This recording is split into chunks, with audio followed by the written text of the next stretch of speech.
Guys, আসসালামু আলাইকুম। আপনারা কেমন আছেন? আমি ভালো আছি। তো আজকে এসে বললাম নতুন একটা ভূতের গল্প নিয়ে। তো এই গল্পটা কিন্তু দুটা পার্ট হবে, কারণ এই গল্পটা একটু বেশি বড়। আজকে আমি বলতে চাইছি অর্ধেকটা। তো এই ঘটনাটা ঘটেছিল একটা রাফি নামের ছেলের সাথে। তো এই গল্পটার নাম আপনারা বলতে পারেন রাত 3টার ফোন। তো রাত তখন প্রায় 3:30। রাফি ঘরে একা বসে মোবাইল দেখছিল। হঠাৎ তার ফোনে একটা কল এলো। স্ক্রিনে মা। বাবা। রাফি অবাক হয়ে কল ধরলো।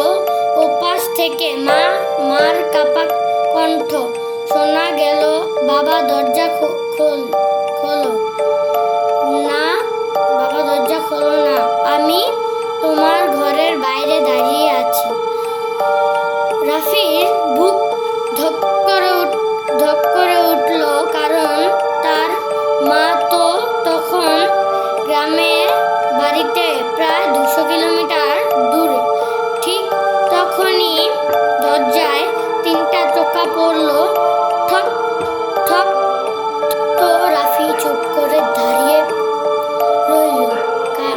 তার বাইরে থেকে মায়ের গলা, রাফি দরজা খোল, আমি তোকে নিতে এসেছি। তো রাফি তখন ভয়ে কাঁপা অনেক বিছনার নিচে লুকিয়ে গেল।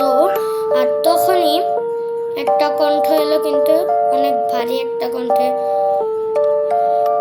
তোরা দরজা খোলা লাগবে না, আমি ঘরের মধ্যে ঢুকে গেছি, তোকে খালি পেয়ে নিতে। তখন রাফি চুপ করে ওই বিছনার নিচে লুকিয়ে থাকলো, কারণ রাফি অনেক ভয় পেয়ে গিয়েছিল। কারণ তার বাসায় কেউ ছিল না, তার মা ছিল 200 কিলোমিটার দূরে গ্রামে।